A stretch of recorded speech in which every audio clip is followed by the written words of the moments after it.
Hello and welcome to Default Us All, where we take on everything by default. And today we'll be celebrating our second of 3 Christmas specials, where we're counting down our top 3 favorite Christmas movies and the one that is very popular that we just cannot stand.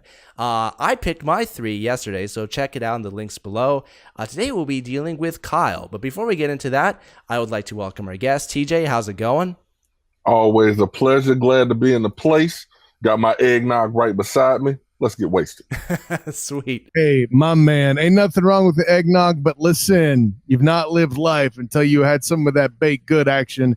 Every one of us has some sort of baked good we associate with the holiday. For me personally, it's my mother's classic pumpkin roll. Bro, it's basically just pumpkin with cream cheese in the middle, but it'll change your damn life. In our first edition of this, where we featured your tops, Demos, we were talking about family, togetherness, and wonder. And there are elements of that in each of my picks as well, in their own way. And while my top film, people are going to be like, where do you find that? When I explain it, you're going to recognize it wholesale, straight up. But let's start at the beginning and work our way up. Of course, I hated on this show when Demos uses what I call the foundational argument. Oh, well, you have to respect this because everything else that came after it is because of it. I'm throwing the foundational argument out there. Why? Because in this genre, you have to. It's just the way that this genre is balanced, and everything came after it was like, okay, enough of this, let's build. But that cornerstone, the black and white edition, don't mess with me trying to put little people that played Matilda in there as the kid or any of that. The black and white edition of Miracle on 34th Street. Folks, to this day, even still, the dude's coming in with bag after bag after bag after bag after bag after bag of letters to Santa Claus and dumping them on that judge's bench is something that's iconic to this day.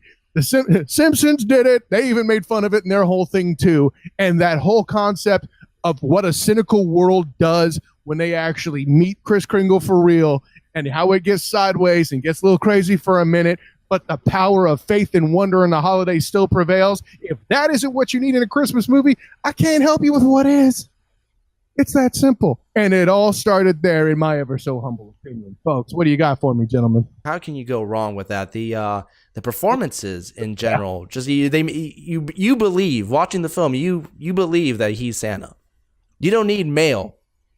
You know, that performance is just incredible. And Natalie Wood, her screen debut as a little girl, I mean, fantastic all around. No argument for me. Don't ever watch that god-awful remake. Jesus Christ. So first off, I want to say thank you for differentiating between the original and the remake. Had you brought the remake, and that would have been, I couldn't co-sign that. I would have set you on fire. I would have had to set you on fire. But the original, you do get that wholesome feel. You watch it, you feel good from watching it. There are some movies where you watch and you walk out feeling dirty and you want to go to a doctor and get checked. This one is one where you watch it and you genuinely feel good. You want to look to the person next to you and give them a hug. So I'll co-sign you on this one, bro. Good job. Glad to see I'm opening up here without any coal in my stocking. So far, so good. Moving on. Listen, I don't mean to be this guy to first up bring a repeat, but let's be honest. Dun, dun, dun. When it comes to Tim the Toolman Taylor, we've already talked about the Santa Claus. Now, granted, I was not prepared to go, make this the makings of a suburban Snoop Dogg Christmas video with murder as a case that they gave me and all this other stuff. But now that I'm kind of reminded that that's all that went down, that's fine. Like, there's just happier moments in there that I kind of remember from it. Yeah, I know there's some things that got real, but the fact that it came full circle and, hey, this is what happened. This is one of those, looking at the movie again, like, we almost went so far as to make it sound like A Nightmare Before Christmas and Demos when we were talking about it with Demos, but even still at the end of the day, it's bright enough and funny enough to bring the family together, to make it a spin on the genre, but still bring the message home and still be entertaining. And while I don't remember the young actor's name, the guy that plays Tim Allen's head elf in the movie is the Christmas genre's answer to Rufio from Hook. David Krumholtz. David Krumholtz, thank you. He's gone on to do other stuff. You'll know his face when you see it. Right. But like I said, the Christmas genre's answer to Rufio, and except this guy stays alive.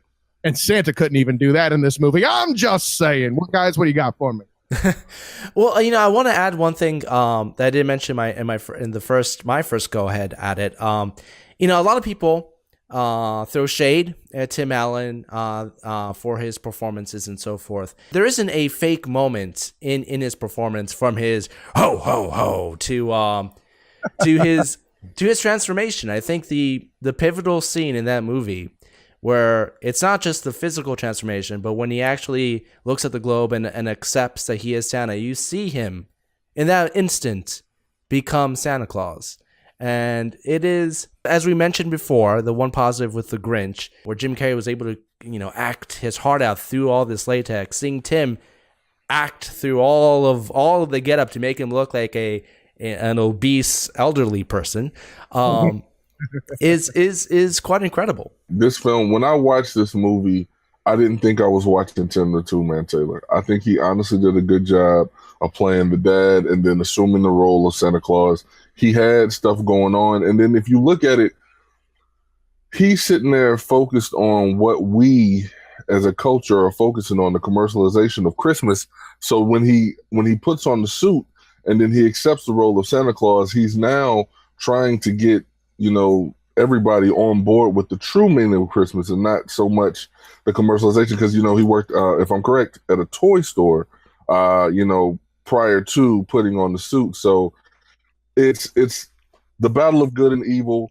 Are we all about items and merchandise, what we're getting, or are we focusing on the true meaning for the reason for the season, which obviously we celebrate birth of Christ, but it's about family, it's about love, spending time with one another and looking out for your fellow man. I think he did a great job of embodying that, and you see his transformation throughout the film.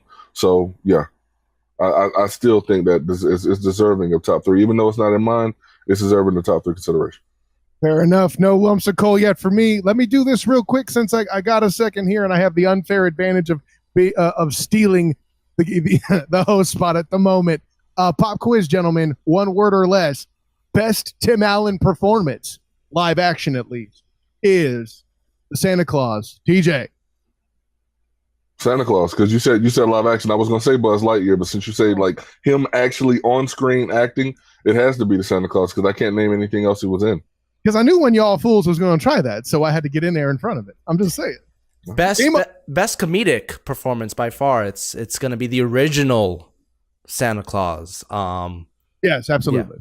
Yeah. Galaxy Quest comes to a close second, but that's an ensemble. That's an ensemble piece. This film, he holds it on his own, and I think it's a far more impressive performance. The tie break goes to Santa Claus, so that's a yes from both y'all, because I had that thought, but I wasn't sure, and you guys confirmed that if I said it, I would in fact have been correct.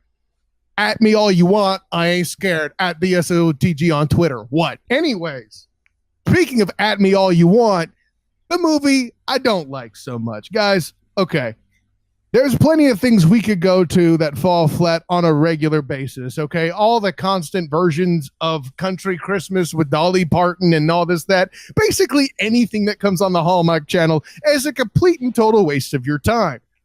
However, there's a movie that still maintains popular now, entering around 2.5 or 3 decades, that just makes me want to go, that it's still popular. Why in the hell is Home Alone still a thing? Can somebody help me with that? That actually got Oscar consideration. What the hell is going on there? That is so bad that Kevin Smith referenced it being a deal with the devil in Dogma, for Christ's sake. Your pardon expression. But can somebody tell me why this movie is still a thing? Listen, I get it. If you're a kid, it worked for you. But this is what I'm going to say. For that movie, the gimmick to how Kevin gets left behind was intelligent. Okay? Power goes out. Number 7 is the kid from the neighborhood instead of young Kevin McAllister.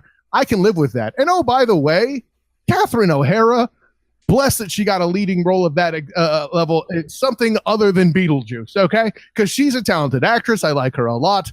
I like her craft. She's great in SCTV. And folks, if you don't know what SCTV is, first of all, it's a show that mommies and daddies thought was funny long before Saturday Night Live started to decline. So there's that. Classic people who, if you don't know about them in comedy, you should. Get the damn thing on DVD or find it on Netflix or something. Fools, know your role.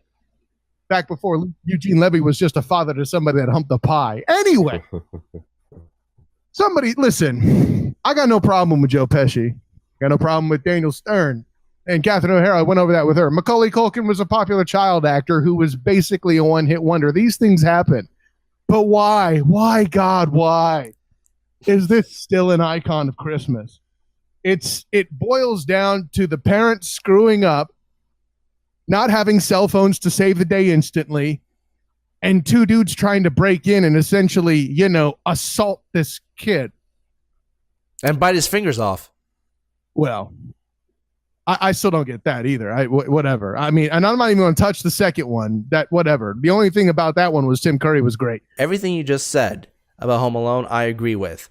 But it does have two things that one thing in particular that I love, and that's the John Williams score.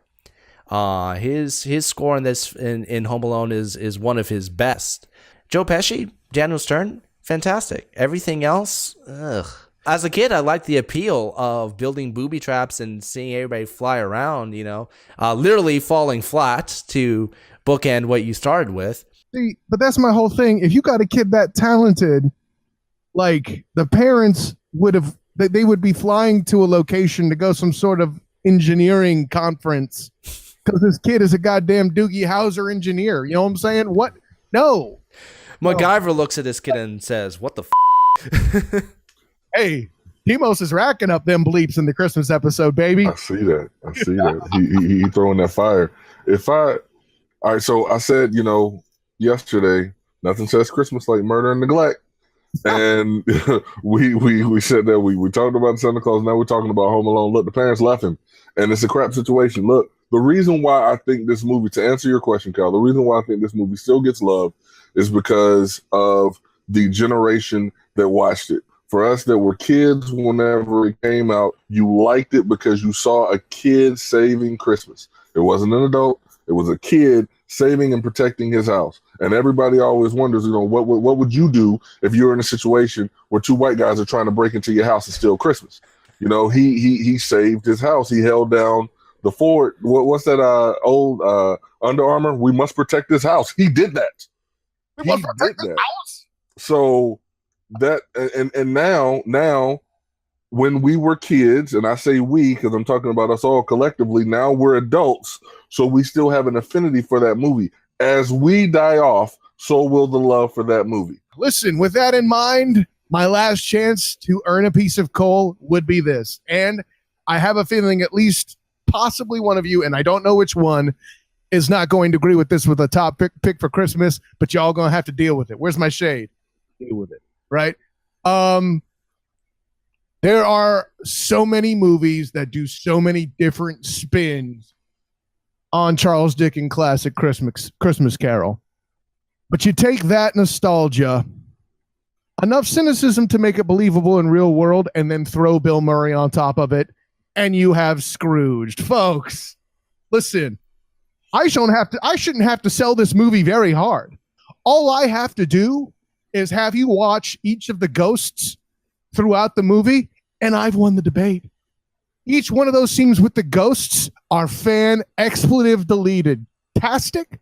Carol Kane as the Ghost of Christmas Present is in fact the best experience of a ghost. And listen, let's compare them to other Ghosts of Christmas Present, can we? Usually the most boring ghost on the docket. Hell, even Disney mailed it in with Willie the Giant, for Christ's sake, okay?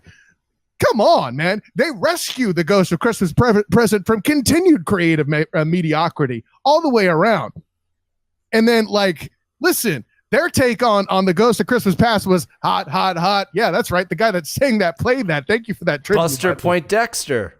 Yeah. And by the way, speaking of dudes with weird names, how the hell did you get Bobcat Goldthwait to be relevant in a Christmas movie? I don't know, but Scrooge did it. Know your role. Folks, it takes the Christmas Carol story, finds the most arguably cynical SOB of the time, the network executive, because, it wasn't out in the open about how insurance executives are about the most slimy damn thing out there. Holla at your boy. But, and proceeds to set up the situation where a Jacob and Marley relationship is very likely to exist. And it's not so bad as Scrooge McDuck foreclosing on the wedding cottage with his beloved, but to see the love interest in that story kind of transgress in an emotional version of the same thing is effing brilliant. And the turn that is taken, and the way that the air quote Cratchit character is then made societally relevant, I would say, in that they transfer it to basically feature a black family to send a very good message, in my opinion. And the Tiny Tim isn't instead somebody who is on crutches, but rather facing a mental illness rather than a physical one. The child has been unable to talk until he delivers the home run line. And if you don't know what that is by now, you problem. But this transformation that Frank Cross, aka the Scrooge of the film played by Bill Murray, takes is a unique spin on it, and one that still sells the message home, and really, frankly, in my opinion, has more to lose than Scrooge McDuck or Ebenezer Scrooge did. See what I did there? But then also publicly makes his transformation, rather than just to the family and the kid on the street who he flicks a coin to get a giant goose. That, my friends, is why Scrooge is on top of my list. And now proceed tearing me down. Well, at the very least, that film instilled in me an everlasting fear of frumpy women with toasters.